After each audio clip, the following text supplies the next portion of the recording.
గంపా నాగేశ్వరరావు గారు విద్యాదానం ఉచితంగా అందజేస్తున్నారు. అతనికి మన కృతజ్ఞతలు. So impact is a good platform to learn and upgrade our skills. So ఈ రోజు నాకు ఈ సదవకాశం కల్పించినటువంటి గంపా నాగేశ్వరరావు గారికి, రాధం కృష్ణమూర్తి గారికి, తర్వాత మెంటార్స్ వాసు గారికి, ఆర్వీఆర్ గారికి, వెంకట శ్రీరామ్ గారికి, వేణు గారికి, తర్వాత ఉమామహేశ్వరరావు గారికి నా ధన్యవాదాలు తెలియజేస్తాను. మరియు ఫెసిలిటేటర్స్ అండ్ పార్టిసిపేట్స్ అందరికీ కూడా నా అభినందనలు తెలియజేస్తున్నాను. ఈ రోజు నేను చెప్పబోయే టాపిక్ లీడర్షిప్ స్కిల్స్. మీ అందరూ జాగ్రత్తగా విని పాయింట్స్ నోట్ చేసి ఫీడ్బ్యాక్ ఇవ్వాల్సిందిగా కోరుతున్నాను. ముందు ప్రార్థన. గురు బ్రహ్మ గురు విష్ణు గురుదేవో మహేశ్వర గురు సాక్షాత్ పరబ్రహ్మ తస్మై శ్రీ గురవే నమః. సో మరియు నా తల్లిదండ్రుల ఆశీస్సుతో ప్రారంభిస్తున్నాను. సో ఈ రోజు జూమ్ క్లాస్ లో అటెండ్ అయిన వాళ్ళు అందరూ కూడా లీడర్సే. ఇందులో స్టూడెంట్స్ ఉండొచ్చు, టీచర్స్ ఉండొచ్చు, లాయర్స్ ఉండొచ్చు, బిజినెస్ పీపుల్ ఉండొచ్చు. వారి వారి ఫీల్డ్ లో వాళ్ళందరూ లీడర్సే. ఒక స్కూల్ లీడర్ ఎలా ఉంటారు, ఒక టీచర్ వాళ్ళ పాఠాలు చెప్పే టీచర్ కూడా లీడరే. అలాగా ప్రతి ఒక్కరూ వాళ్ళ క్యారియర్ లో ఎదుగుతూ లీడర్షిప్ కలిగి ఉంటారు. సో లీడర్ అనేవాడు లేకపోతే ఏమవుతుంది? లీడర్ అనేవాడు లేకపోతే ఎవరికి వారే యమునా తీరే అయినట్లు తయారవుతుంది.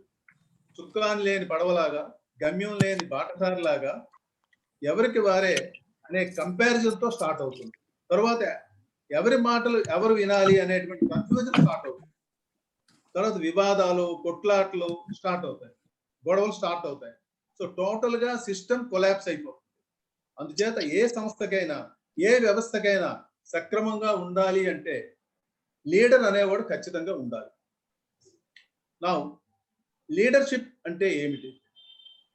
మీ ఆన్సర్ సింపుల్ గా చాట్ బాక్స్ లో పెట్టండి. సార్ ఆర్వీఆర్ గారు పీపీటీ స్టార్ట్ చేసేయండి సార్.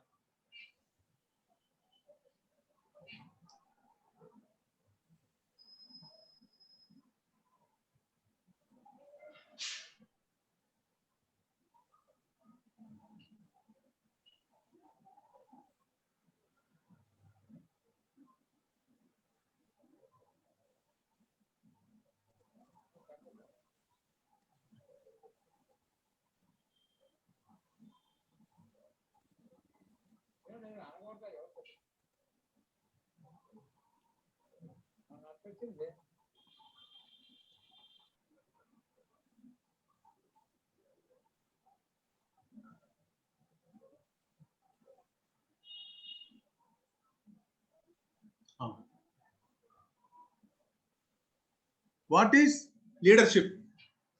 లీడర్షిప్ అంటే ఏమిటి? ఒక సెంటెన్స్ మీరు చాట్ బాక్స్ లో పెట్టండి అందరూ.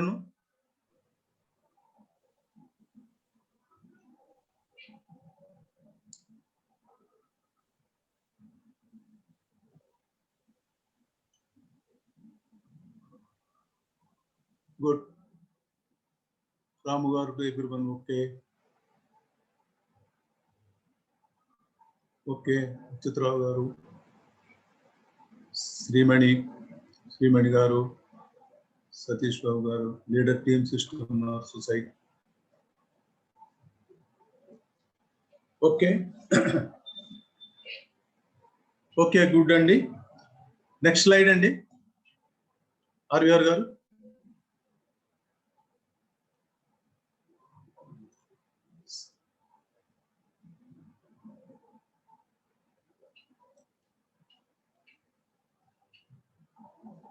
What is leadership? ఇప్పుడు మనం తెలుసుకోబోతున్నాం. లీడర్షిప్ అంటే ఏమిటి? అందరూ బాగా చెప్పారు. So leadership is the art of motivating A group of people react towards achieving a common goal. Leadership అనేది ఒక గ్రూప్ ఆఫ్ పీపుల్ ని మోటివేట్ చేయడానికి చెప్పే ఒక కళ. Leadership is the ability to get extra ordinary achievement from ordinary people. నాయకత్వం అనేది సాధారణ వ్యక్తుల నుండి అసాధారణమైనటువంటి విజయాన్ని పొందగల సామర్థ్యం. So A leader is one who inspires and motivates action, having can do personality and strong leadership is leading change. నాయకుడు అంటే స్ఫూర్తి, ప్రేరణ కలిగించి ఏ పనైనా చేయగల అనే బలమైన నాయకత్వ నైపుణ్యాలు కలవాడు. So A true leader do not create followers, they create more leaders. నిజమైన నాయకుడు ఫాలోయర్స్ ని క్రియేట్ చేయడు, మరింత మంది నాయకుల్ని సృష్టిస్తాడు. A leader is one who sees more than others see, who sees farther than others see, and who sees before others see. నాయకుడు అంటే ఇతరులు చూసిన దానికంటే ఎక్కువ చూస్తాడు, ఎక్కువ దూరం చూస్తాడు, ఇతరులు చూసే ముందే ఇతను చూస్తాడు. A leader is one who knows the way, goes the way and shows the way. నాయకుడు అన్నవాడు మార్గాన్ని తెలుసుకుని, మార్గాన్ని ఎంచుకుని, మార్గాన్ని చూపుతాడు. A true leader is one who is humble enough to admit his mistakes. నిజమైన నాయకుడు ఎవరంటే తన తప్పులను ఒప్పుకునే అంతగా వినయంగా ఉండేవాడు. Leadership is the capacity to translate vision into reality.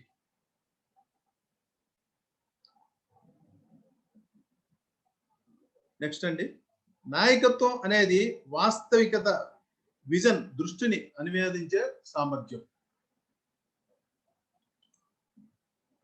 Leaders are not born, they are made through hard work to achieve their goals.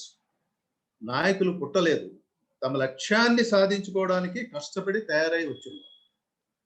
So the great leader is not necessarily the one who does the great things done. He is the one that gets to do great things. అత్యుత్తమ నాయకుడు గొప్ప పనులు చేసేవాడు కాదు, దాని క్రింది వాళ్ళ చేత గొప్ప పనులు చేయించగలిగేవాడే గొప్ప నాయకుడు. నెక్స్ట్ అండి, నెక్స్ట్ సార్ లీడర్షిప్ అబ్రివేషన్ వచ్చింది, తర్వాత గెలపమంటారా? ఇలా ఉంచేయండి లీడర్షిప్, లీడర్షిప్ రేట్స్ ఇలా ఉంచేస్తాం. నేను చెప్తాను. సో లీడర్షిప్ ఎకానమీ అండి. L for loyal. లాయల్ అంటే ఏంటి? విధేయత. లీడర్ అనేవాడు ఆర్గనైజేషన్ కి విధేయతగాను నమ్మకంగాను ఉండాలి. ఇది లీడర్ యొక్క ముఖ్య లక్షణం. ఏ వ్యక్తికి లాయల్టీ అవసరం లేదు, ఓన్లీ సంస్థకే లాయల్టీ కావాలి. సో ఎంపతి, మరొకరి భావాలను అర్థం చేసుకుని పంచుకునే సామర్థ్యం. Share and understand the views of others. Accountability, జవాబుదారీతనం. మీరు పనిచేస్తున్న సంస్థలో విధిని నిర్వహించినటువంటి పనులకు, విధి నిర్వహణకు సంబంధించిన పనులకు జవాబుదారీతనంగా ఉండాలి. Duty and determination. విధి నిర్వహణ, నిబద్ధత. మీ గోల్ రీచ్ అయ్యే వరకు మీకు ఇచ్చిన పనిని ఎన్ని అడ్డంకులు వంచినా ఎదుర్కొని కృత నిశ్చయంతో, నిబద్ధతతో సక్సెస్ఫుల్ గా నిర్వర్తించాలి. Energy and encouragement. శక్తి, ప్రోత్సాహం. Effective leader encourages their team members by using energy and enthusiasm. వాళ్ళ శక్తియుక్తులను ఉపయోగించి టీమ్ మేనేజర్స్ ని ఉత్సాహపరిచి, ఉత్తేజపరిచి గోల్ రీచ్ అయ్యేటట్టుగా చూడాలి. Respect to people, issues and circumstances. Team members గౌరవం ఇస్తూ వాళ్ళ సమస్యలను, పరిస్థితులను అర్థం చేసుకుని చక్కటి పరిష్కారం చేసుకుని అనుకున్న గోల్ రీచ్ అవ్వడానికి పాటుపడాలి. Selflessness and sacrifices. నిస్వార్థంతో సేవ చేయాలి, అవసరమైతే సాక్రిఫైస్ చేయాలి. Honourable and humble. గౌరవప్రదంగా ఉండాలి, వినయపూర్వకంగా ఉండాలి. ఇంటిగ్రిటీ, నిజాయితీగా ఉండాలి, నిబద్ధత ఉండాలి, నమ్మకస్తుడుగా ఉండాలి. Agree to his mistakes. ఒకవేళ అతను ఏదైనా మిస్టేక్ చేస్తే అతను ఒప్పుకోవాలి. సో ప్యాషన్, మంచి అభిరుచి ఉండాలి. Passion for work, no negligence. So be a leader but not a boss. Next అండి,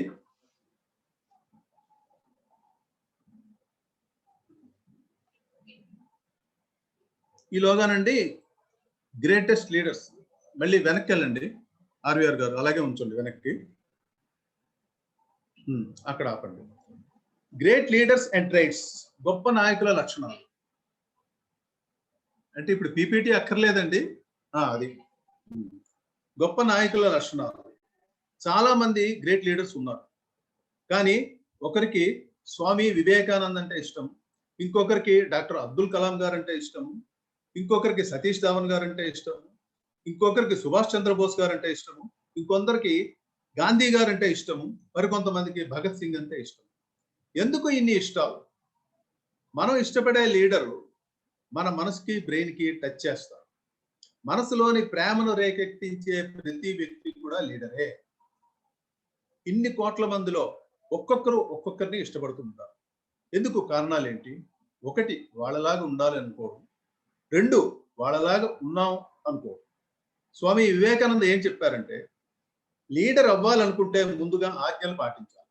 అప్పుడే మంచి లీడర్గా గుర్తింపు వస్తుంది. మనస వాచ కర్మణ అనే త్రికరణ శుద్ధిగా మీ టాస్క్ ను కంప్లీట్ చేయాలి. ఒక లీడర్ని చూడగానే మీకు ఆ సంస్థ గుర్తుకొస్తుంది. అబ్దుల్ కలాం గారిని చూడగానే ఇస్రో అనే సంస్థ గుర్తుకొస్తుంది. అంటే అతని లీడర్షిప్ ఆ సంస్థకి అంత అనుబంధంగా ఉండి ప్రభావం చూపిస్తుంది.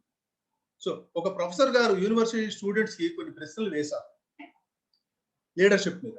మీలో ఎంతమందికి మీ తాతలు ముత్తాతలు గుర్తున్నారు అని అడగగా దాదాపు అందరూ గుర్తులేరనే చెప్పారు. సో మరలా ప్రొఫెసర్ మీలో ఎంతమందికి శ్రీరాముడు, శ్రీకృష్ణుడు, బుద్ధుడు, ఆది శంకరాచార్యుల వారు, యేసుక్రీస్తు, మొహమ్మద్ ప్రవక్త, గురునానక్ గుర్తున్నారా అనగానే అందరూ ముక్త కంఠంతో ఓ తెలుసు అన్నారు. సో మీకు స్వంత అవ్వలు తాతలు గుర్తు రాలేదు కానీ ఎన్నడూ చూడని వాళ్ళని ఎలా గుర్తుంచుకున్నారు అని అడిగినప్పుడు ఒక యువతి లేచి నిలబడి ఇలా అంది, సార్ మీరు వేసే ప్రశ్నలకి నేను జవాబు చెప్తాను. మా పూర్వీకుల పేర్లు తెలియకపోవడానికి, రాముడు, కృష్ణుడు, బుద్ధుడు, క్రీస్తు పేర్లు గుర్తుంచుకోవడానికి కారణం ఏంటంటే, తమ కోసం తమ కుటుంబం కోసం మాత్రమే జీవించిన వారిని ఈ లోకం మరిచిపోతుంది. మళ్ళీ రిపీట్ చేస్తాను. తమ కోసం తమ కుటుంబం కోసం మాత్రమే జీవించిన వారిని ఈ లోకం మరిచిపోతుంది. ఇతరుల కోసం జీవించే వారిని ఈ లోకం ఎప్పటికీ గుర్తు పెట్టుకుంటూనే ఉంటుంది. అంటే చూడండి, ఇతరుల కోసం పాటుపడేవాళ్ళు అటువంటి వ్యక్తుల్ని ఎప్పుడు కూడా ఎల్లకాలం గుర్తు పెట్టుకుంటాం. సో బుద్ధుడు ఇలా అంటాడు, నా గురించి నేను దుఃఖించకపోవడమే నా ఆనందానికి కారణం అని 2600 సంవత్సరాల క్రితమే బుద్ధుడు చెప్పారు. సో ఇతరుల కోసం జీవించే వాళ్ళు నిజంగా జీవించినట్లు, తన కోసమే జీవించాలని అనుకున్న వాళ్ళు మరణించినట్లు లెక్క. Only they live who live for others. The others are mere dead than alive అని స్వామి వివేకానంద వారు చెప్పారు. చాలా మందికి రకరకాల ఇంట్రెస్ట్, ఎబిలిటీస్ ఉంటాయి. కొంతమంది బాగా మాట్లాడగలరు, కొంతమంది బాగా వర్క్ చేసి డెలిగేట్ చేయగలరు, కొంతమంది టీం మెంబర్స్ ని ఇన్స్పైర్ చేసి పని చేయించగలరు, కొంతమంది వాళ్ళు పనిచేసి మిగతా వాళ్ళ చేత పని చేయించగలరు. సో ఆ ఎబిలిటీ, ఆ రకరకాల ట్రైట్స్ ఏమైతే ఉన్నాయో ఆ ట్రైట్స్ ప్రకారం ఇండివిజువల్స్ ప్రవర్తిస్తారు. సో అందరూ లీడర్సే కానీ కొందరే ఎఫెక్టివ్ లీడర్స్. ఎఫెక్టివ్ లీడర్స్ ఎందుకు స్పెషల్ గా కనిపిస్తారు? కారణం ఏమిటి? అది వాళ్ళకుండే నాయకత్వపు లక్షణాలు.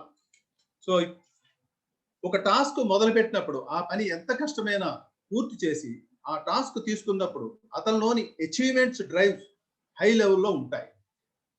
ఒక లీడర్ని మీరు ఇష్టపడుతున్నారు అనుకోండి, అతనిలో ఉన్న లీడర్షిప్ మోటివేషన్ ట్రైట్స్ ఎంత ఉన్నతంగా హైయర్ లెవెల్లో ఉన్నాయో అన్నది భావించాలి. సో ఫర్ ఎగ్జాంపుల్, మన సెషన్లోకి ఇప్పుడు సడన్ గా గంపా సార్ వచ్చి hello happy evening to all అన్నారనుకోండి, అందరూ లేచి నిలబడి హ్యాపీ ఈవినింగ్ సార్ అంటామా అనమా? అంటాం. సో గంపా సార్ అంటే అందరికీ అంత ఇష్టం, అందుకే అతనికి మనం ఇమీడియట్ గా కనెక్ట్ అవుతాం. సెల్ఫ్ కాన్ఫిడెన్స్, ఆత్మవిశ్వాసం. ఇప్పుడు ఆర్వీఆర్ గారు, వాసు గారు కానీ, వెంకట శ్రీరామ్ గారు కానీ, వేణు గారు కానీ మిమ్మల్ని ఒక పర్టికులర్ టాపిక్ చెప్పమన్నారు అనుకోండి, మీరు వెంటనే సార్ మీరు కూడా మా సెషన్లో ఉంటారా అని అడుగుతారు. అంటే ఆయన ఉన్నా లేకపోయినా మీరు స్పీచ్ ఇస్తారు. కానీ మీకు కావాల్సింది ఆర్వీఆర్ లాంటి వాళ్ళు మీ ఎదురుగా ఉంటే మీరు ఇన్స్పైర్ అవుతారు. అవునా కాదా? అంటే అతని ప్రెజెన్స్ మిమ్మల్ని ఇన్స్పైర్ చేస్తుంది, మోటివేట్ చేస్తుంది, ఇంకా బాగా స్పీచ్ ఇస్తారు. అంటే మీరు అంత బాగా అతనితో కనెక్ట్ అయ్యారన్నమాట. మనకు మనం ఇన్స్పైర్ అవ్వకపోతే ఇతరుని ఇన్స్పైర్ చేయలేము. మళ్ళీ రిపీట్ చేస్తాం, మనకి మనం ఇన్స్పైర్ అవ్వకపోతే ఇతరుని ఇన్స్పైర్ చేయలేము. ఇది బాగా గుర్తుంచుకోండి. తర్వాత సెల్ ద బెనిఫిట్స్. మంచి లీడర్ ఎప్పుడు బెనిఫిట్స్ ఆర్ అచీవ్మెంట్స్ తన టీం మెంబర్స్కి ఇస్తాడు. ఫెయిల్యూర్ వస్తే తన బాధ్యత తీసుకుంటాడు. సక్సెస్ ఆర్ అచీవ్మెంట్ వస్తే టీమ్ మెంబర్స్ కి క్రెడిట్ ఇస్తాడు. సో ఇక్కడ మీకు ఒక ఇన్స్పైరింగ్ స్టోరీ చెప్తాను. లీడర్ టేక్స్ ద రెస్పాన్సిబిలిటీ అనే దాని మీద. ఇది లీడర్ యొక్క అతి ముఖ్యమైన లక్షణం. 1979లో డాక్టర్ అబ్దుల్ కలాం గారు ఇస్రోలో SLV మిషన్ కి ప్రాజెక్ట్ డైరెక్టర్. అప్పుడు ప్రొఫెసర్ సతీష్ ధావన్ గారు చైర్మన్. అప్పట్లో మొదటిసారి ఇండియాలో రాకెట్ తయారవుతుంది శ్రీహరికోటలో. సో 10 సంవత్సరాలు కష్టపడిన తర్వాత రోహిణి అనే రాకెట్ ని 10 ఆగస్టు 1979వ తేదీన లాంచ్ చేయడానికి సిద్ధపడ్డారు. కానీ లాంచ్ చేయటానికి 4 నిమిషాల ముందు కంప్యూటర్ డేటాబేస్ లో ఏదో ఒక ప్రాబ్లం ఉందని మెసేజ్ ఇండికేషన్ వచ్చిందని ఎక్స్పర్ట్ చెప్పినా సరే అబ్దుల్ కలాం గారు డెసిషన్ తీసుకుని లాంచ్ చేయమని సిగ్నల్ ఇచ్చారు. ఎందుకంటే ఫైనల్ డెసిషన్ అతనిదే. సో లాంచ్ చేశారు. మొదటి స్టేజ్ బాగా వెళ్ళింది, సెకండ్ స్టేజ్ ఫెయిల్ అయింది. ఆర్బిట్ లోకి వెళ్ళవలసిన సెటిలైట్ బే ఆఫ్ బెంగాల్లో గడిపింది. సో అబ్దుల్ కలాం గారికి ఫస్ట్ టైం ఫెయిల్యూర్ అవ్వడం చాలా బాధాకరం అనిపించింది. ఎలా మేనేజ్ చేయాలి, ఇప్పుడు ప్రశ్న ఎలా ఎదుర్కోవాలి అని ఆలోచిస్తున్నప్పుడు సతీష్ ధావన్ గారు అతని భుజాన్ని తట్టి వర్రీ అవ్వద్దని చెప్పి ప్రెస్ మీట్ లో ఇలా చెప్తారు. Dear friends who have failed today, I want to support my technologists and scientists and my staff. Next year they will do better and they will succeed. I take the whole responsibility for the failure. చూసారా ఎంత చక్కగా చెప్పారో సతీష్ ధావన్ గారు. అటువంటి leader, అటువంటి లక్షణాలు కలిగినటువంటి లీడర్లు మనకు కావాలి. So he took the responsibility, I'm responsible అని ఎంత ఓపెన్ గా చెప్పారు. అదండి లీడర్షిప్ అంటే. సో ఆ తర్వాత ఆశ్చర్యంగా నెక్స్ట్ ఇయర్ 18 జూలై 80లో అదే సెటిలైట్ అద్భుతంగా అబ్దుల్ కలాం గారు లాంచ్ చేశారు.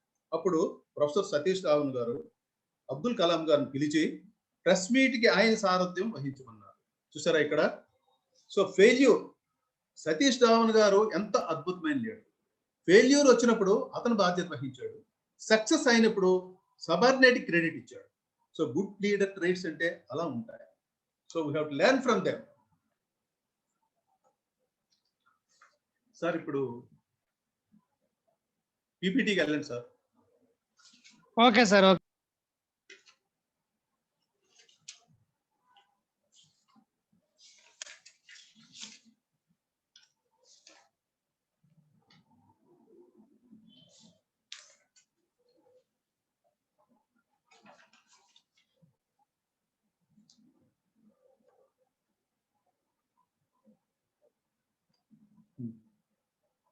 Mother is a leader. ఇక్కడ మదర్ ఈజ్ ఏ లీడర్ అండి. లీడర్షిప్ ట్రైట్స్ అయితే mother is a leader. Mother is mentor. మెంటార్కు ఉన్న లక్షణాలు ఏంటండి? Good listening skills, flexible, knowledgeable. తల్లి తన పిల్లల్ని ఎదగడానికి తన వద్దున్న స్కిల్స్ ద్వారా పిల్లల్ని మోటివేట్ చేస్తుంది. So objective, mothers main objective ఏంటండి? Her objective is to support the family in all respects, identify strengths and weaknesses, and guide them to reach goals. కుటుంబ సభ్యుల్లో ఉన్నటువంటి బలము బలహీనతలను అర్థం చేసుకుని వాళ్ళ సరైన త్రోవలో నడిపించేదే mother. Prioritise their needs and provide. వాళ్ళ తాలూకా నీడ్స్ ని ప్రయారిటైజ్ చేసి వాళ్ళకి సహాయపడుతుంది. So trustworthy, no person in the world is trustworthy than the mother. తల్లి అంటే నమ్మకం లేనివాడు ఈ ప్రపంచంలో లేడు. Helpful to all family members. పొద్దున్న లేచిన దగ్గర నుండి రాత్రి 10 గంటల వరకు పిల్లల పెద్దల అవసరాలు తీరుస్తూ ఏకైక జీవి అమ్మ. చిల్డ్రన్ హోంవర్క్ దగ్గర నుంచి చేస్తుంది. ఎంకరేజ్, పిల్లలను అన్ని విషయాల్లోనూ ఉత్సాహపరుస్తుంది. వాళ్ళకు మంచి మార్క్స్ వచ్చినప్పుడు పొగుడుతుంది, పుట్టినరోజులు ఘనంగా చేస్తుంది. రెస్పాన్సిబుల్, కుటుంబ విషయాల్లో బాధ్యత వహిస్తుంది. పొద్దున్నే 5 గంటలకు లేచి రాత్రి 10 గంటల వరకు ఒక మెషిన్ లాగా పనిచేస్తుంది. సో దేనిని ఆశించకుండా పిల్లలకు భర్తకు బాధ్యతాయుతంగా సంసారాన్ని నడిపిస్తుంది. నెక్స్ట్ అండి ఆర్వీఆర్ గారు. Mother is a leader. Without mother there is no సృష్టి and life. Mother is no replacement. There is no replacement to mother. My mother is my God. My mother is my motivator. My mother is my well-wisher. My mother is my teacher. My mother is my driving force. My mother is my problem solver. My mother is my friend, philosopher, mentor, and guide. Next.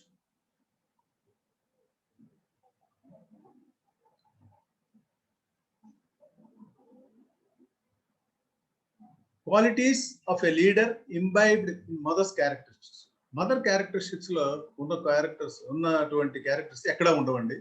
She has got patience, tolerance, discipline, kindness, mentorship, motivation, gentleness, good natured, politeness, friendliness, selflessness, helpful, cheerful, advisor, strong, loving, caring, honest, courage, sacrifice, and bravery.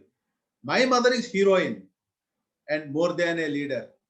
She is goddess Lakshmi, Saraswati, and Parvati.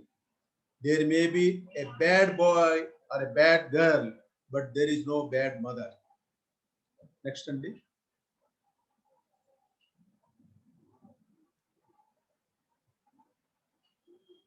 Next, sir.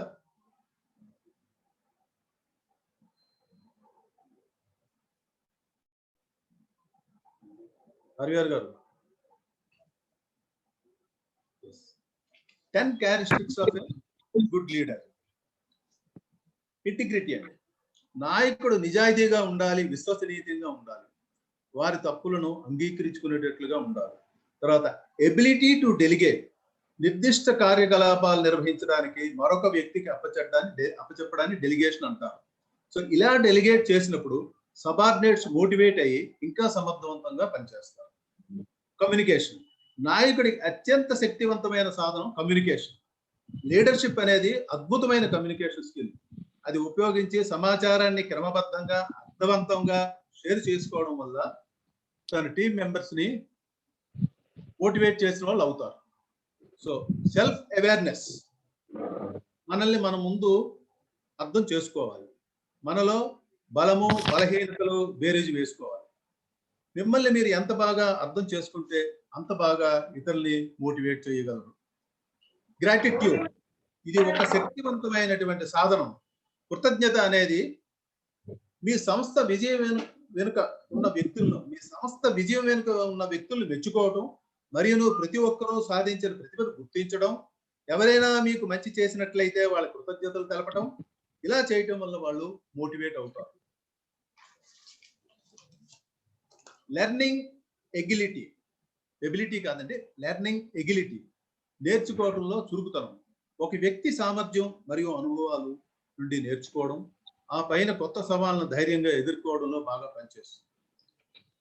Influence, ప్రభావితం చేసే సామర్థ్యం ఒక ముఖ్యమైన నైపుణ్యం. మనం ఇచ్చే ప్రోత్సాహాలు, motivations subordinates పై ఎంతో బాగా ఇన్ఫ్లుయెన్స్ చేస్తున్నాయో మనకు తెలుస్తుంది. ఎంపతి, మరొకరి భావాలను అర్థం చేసుకునే సామర్థ్యం. ఇతరుల భావాలను గౌరవించి తదనుగుణంగా వ్యవహరించి వాళ్ళని మోటివేట్ చేయాలి. కరేజ్, ప్రమాదం, భయం లేక కష్టాన్ని తట్టుకొని నిలబడటానికి మానసిక లేదా నైతిక బలం కావాలి. సంస్థ ఇబ్బందుల్లో ఉన్నప్పుడు బలమైన చర్యలు తీసుకోవడానికి నాయకుడికి ధైర్యం ఉండాలి. సో రెస్పెక్ట్, గౌరవం అనేది సానుకూల భావన. ఇది అభిప్రాయాలకి విలువ ఇస్తుంది. సబార్డినేట్స్ ఆలోచనలకు విలువనిచ్చి గౌరవించాలి మరియు దాన్ని విశ్లేషించి అమలు చేయాలి. ఇక్కడ ఒక ఇన్స్పైరింగ్ స్టోరీ చెప్తానండి. సో 1 minute అండి. ఒక ఇన్స్పైరింగ్ స్టోరీ ఆన్ లీడర్షిప్. ఒరిస్సాలో కాంధమాల్ అనే డిస్ట్రిక్ట్ కలెక్టర్ ఒక ఆమె ఉన్నారు. ప్రజలకు ఏదైనా మంచి చేయాలి అనే ఉన్నత లక్షణాలు కలిగినటువంటి ఆమె. అసలే ఒడిస్సా రాష్ట్రం, అందులోని పేదరికం, జాడ తెలియని అభివృద్ధి, అనేక గ్రామాలకు రోడ్ కనెక్టివ్ ఉండదు, చదువు లేదు, వైద్యం లేదు. ఆ కలెక్టర్ ఒక రోజున పొద్దున్నే పేపర్ చదువుతుంటే ఆమెకు ఒక వార్త ఆకర్షించింది. ఆ వార్త సంపూర్ణంగా చదివి వివరాలు తెలుసుకుని సిగ్గుపడింది. సో ఈ వ్యవస్థకు మనం ఏమీ చేయలేకపోతున్నాము అందుకు బాధపడింది. వెంటనే డ్రైవర్ని పిలిచి గుంషాలి అనే ఊరు దగ్గరకు తీసుకుని వెళ్ళమని చెప్పింది. సరైన దారి లేక అతి కష్టం మీద ఆ ఊరు చేరుకున్నారు. అక్కడ ఉన్న వాళ్ళతో ఇక్కడ జలంధర్ నాయక్ అంటే ఎవరు అని అడిగింది ఆమె. వాళ్ళు సమాధానంగా ఆయన ఒక మట్టి మనిషి, 45 సంవత్సరాలు ఉంటాయి. గుంషాలి అనే ఊరు ఆయనది అని చెప్తారు. ఆ ఊరికి రోడ్డు లేదు, కరెంటు లేదు, త్రాగునీటి సరఫరా లేదు, స్కూల్ లేదు, హాస్పిటల్ లేదు, ఏమీ లేదు. దుర్భర జీవితం గడుపుతున్నారు. ఒక్కొక్కరే ఊరు విడిచి వెళ్ళిపోతున్నారు. ఆ స్థితిలో ఆ ఊరికి రోడ్డు వేయాలనే నిర్ణయం జలంధర్ ఎందుకు తీసుకున్నాడు? ఆ ఊరికి చిన్నపిల్లలు ఫుల్బాణిలోని పాఠశాలకు వెళ్ళాలంటే చాలా అవస్థలు పడి 15 కిలోమీటర్లు కొండ గుట్టలు దాటి వెళ్ళాలి. ఆ ఏరియా ఎమ్మెల్యే గాని ఎంపీని గాని వేడుకున్నా ఫలితం లేకపోయింది. లంచాలు తప్ప ఇంకేమీ తెలియని అధికారులకు అసలే పట్టదు. సో దాంతో జలంధర్కి ఒక ఆలోచన వచ్చింది. కనీసం తన ఊరికి తన రోడ్డు వేసుకోలేనా అనుకుని భార్యతో చెప్పి, భార్య పొద్దున్నే ఇచ్చినటువంటి సద్ది మూట, పలుపు, పార పట్టుకుని బయలుదేరాడు. రోజు పొద్దున్నుండి సాయంత్రం వరకు నిరాఘాటంగా రోడ్డు వేస్తూ మొదలెట్టాడు. రాళ్ళు రప్పలు తొలగిస్తూ రోడ్డు వేసుకుని పోతున్నాడు. మొత్తం 15 కిలోమీటర్ల టార్గెట్. ఏ ఒక్కడూ సహకరించడం లేదు. అయితేనేమి 2 ఏళ్ల పాటు శ్రమించి 8 కిలోమీటర్ల రోడ్డు తను ఒక్కడే నిర్మించాడు. సో ఈ విషయం స్థానిక పత్రిక జర్నలిస్టు మనసు కలిచివేసింది. అతను జలంధర్ కథను ఆ పత్రికలో వేశాడు. అది కలెక్టర్ దగ్గరికి చేరింది. ఈ వ్యవస్థలో భాగమే తను కూడా సిగ్గుపడాలి కదా అనే భావనతో ఆమె తలవంచుకునేలాగా చేసింది. అందుకే ఆ ఊరికి వెళ్ళి అతన్ని కలిసింది. అప్పుడు జలంధర్ ఆమెతో 2 ఏళ్ళు ఆగండి మేడం, మిగతా 7 కిలోమీటర్ రోడ్డు కూడా పూర్తి చేస్తాను అన్నాడు. ఆమెకు కళ్ళు ఒక్కసారిగా చెమర్చి జలంధర్ తీసుకొని రోడ్డు చూద్దాం పదండి అని తన వెంట తీసుకుని వెళ్ళింది. ఒక మనిషి శ్రమను, లక్ష్యాన్ని చూసి ఆమె కలెక్టర్ అనే పాత్ర నిద్రలేచింది. ఆమెలో ఉన్నటువంటి పాత్ర నిద్రలేచింది. సో జలంధర్తో, అయ్యా మీ త్యాగం నిరుపమానమైనది అని ఆయన చేయి పట్టుకుని, మిగతా 7 కిలోమీటర్స్ రోడ్డు నాకు వదిలేయండి అని అతనికి అందుబాటులో ఉన్న ఏవో నిధులు అడ్జస్ట్ చేసి రోడ్డు పూర్తయ్యే వరకు దాని నిర్మాణ పని తనే పర్యవేక్షణ సొంతంగా చేసింది. అంతేకాదు ఇప్పుడు ఆ ఊరికి రోడ్డుతో పాటు కరెంటు పోల్స్, లైన్స్, మంచినీటి సరఫరా ప్రణాళికలు రూపుదిద్దుకున్నాయి. సో మరో విషయం ఏమిటంటే, ఈ 2 ఏళ్ళు జలంధర్ చేసినటువంటి పనికి ఉపాధి హామీ కింద డబ్బులు ఇవ్వడానికి ఆర్డర్స్ జారీ చేసింది. ఇక్కడ జలంధర్ ఎంత స్ఫూర్తితో, నిబద్ధతతో, విశ్వాసంతో కార్యసాధన సఫలీకృతం చేశాడో చూస్తే మనకే ఆశ్చర్యం వేస్తుంది. అంటే ఇలాంటి లీడర్లు మన దేశంలో ఉన్నారా అనడానికి ఇది ఒక పెద్ద ఉదాహరణ. ఒంటి చేత్తో నిర్మాణం సామాన్యం కాదు కదా. సక్సెస్ఫుల్ లీడర్ అంటే జలంధర్ అని అతని స్ఫూర్తిని మనం కొంతవరకైనా తీసుకుంటే లైఫ్ లో మనం కూడా సక్సెస్ఫుల్ లీడర్ అవుతాం. Next sir, what is manager versus leader అండి. What is a manager and his role in an organisation?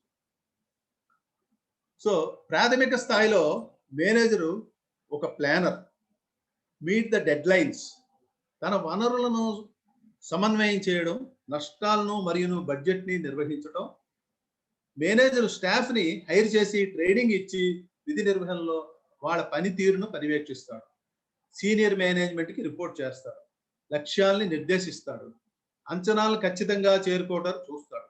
రోజువారీ ప్రణాళికాబద్ధమైన పనులను నాణ్యతా పరంగా సకాలంలో అందజేస్తాడు. దానికి తోడ్పడతాడు. ఇది మేనేజర్ తాలూకా లక్షణాలు. ఇప్పుడు next, what is the leader and his role in an organisation? Let us listen. On the other hand, leader looks bigger picture. A leader drives the vision and direction of the company. Leader సంస్థలో ఉన్న ఉద్యోగులను తాలూకా task complete చేయడానికి motivate చేస్తాడు. Company vision అమలు చేయడానికి ఉద్యోగులను ఉత్సాహపరిచి ఆ పనులు చక్కగా నిర్వర్తించేటట్లు చూస్తారు. లీడరు మార్గదర్శకులుగా ఆకర్షణీయంగా ఉంటారు. వారి సంస్థ యొక్క సంపూర్ణ దృక్పథాన్ని అర్థం చేసుకుంటారు. తదనుగుణంగా నడుస్తారు. ఆర్గనైజేషన్ తాలూకా సంపూర్ణ ప్రక్రియ చూస్తూనే తప్ప రోజువారీ కార్యక్రమాల్లో వాళ్ళు కలుగు చేసుకోరు. సో ఇదండి మేనేజర్ వర్సెస్ లీడర్. నెక్స్ట్ అండి ఆర్ఆర్ గారు.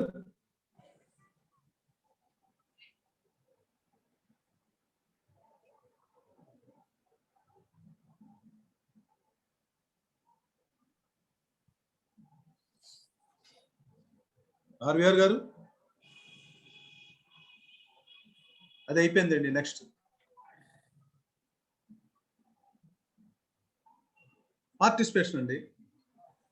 ఇప్పుడు టీమ్ మెంబర్స్ ఎలా పార్టిసిపేట్ అవ్వాలి, ఎలాగ పార్టిసిపేట్ చేసి వాళ్ళని ఎలాగ మోటివేట్ చేసి వాళ్ళని ఎలాగ వాళ్ళ గోల్స్ రీచ్ అయ్యేటట్టుగా చేయడానికి ఇది ఒక డయాగ్రామ్ అండి.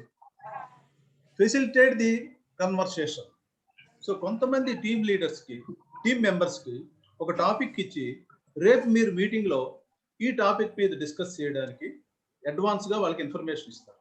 వాళ్ళు దానికి తగినట్టుగా ప్రిపేర్ అవుతారు. అయిన తర్వాత వాళ్ళు మీటింగ్కి వచ్చేటప్పుడు they openly share the information and knowledge. వాళ్ళ తాలూకా నాలెడ్జ్ని ఒకరితో ఒకరు పంచుకుంటారు. And encourage people to share their ideas. వాళ్ళ ఐడియాస్ వాళ్ళ నాలెడ్జ్ని ఒకరినొకరు షేర్ చేసుకుంటారు. Then synthesise all the available information. ఈ తాలూకా ఇన్ఫర్మేషన్ అంతటినీ కూడా ఒక మినిట్ ఫారంలో తయారు చేస్తారు. ఎవరు ఏం చెప్పారు అన్నది ఒక మినిట్స్ తయారు చేస్తారు. తర్వాత ఏం చేస్తారండి, take the best possible decisions. ఇవన్నీ సింక్రనైజ్ చేసి అందులో ఆ 10 మంది చెప్పినటువంటి విషయాల్లో ఒక 2-3 సెలెక్ట్ చేసి అందులో ఉత్తమమైనది ఒకటి సెలెక్ట్ చేస్తారు.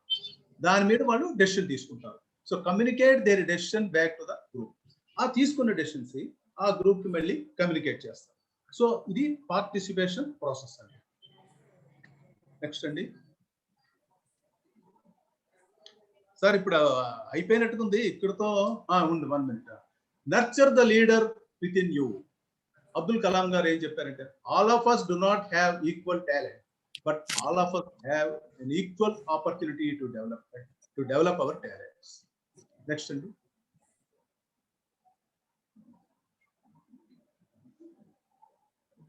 So do not read success stories. You will get the only message. Read failure stories. You will get some ideas to get success. అంత చక్కగా చెప్పారో చూడండి అబ్దుల్ కలాం గారు. సక్సెస్ స్టోరీస్ చదవద్దన్నారు, ఓన్లీ ఫెయిల్యూర్ స్టోరీసే చదవమన్నారు.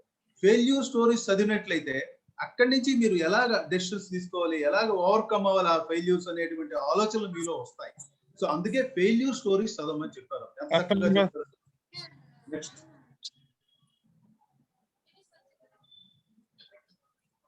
సార్, ఇక్కడతో అయిపోయినట్టుగా ఉంది. ఇది క్లోజ్ చేసి మనం ఒక వీడియో పెడతాం సార్.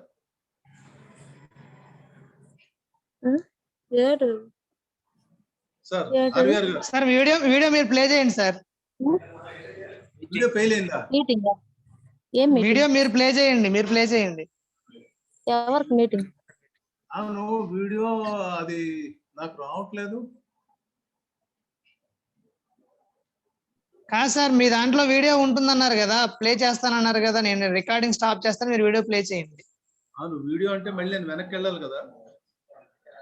దాన్ని మినిమైజ్ చేయండి, వెళ్తారు.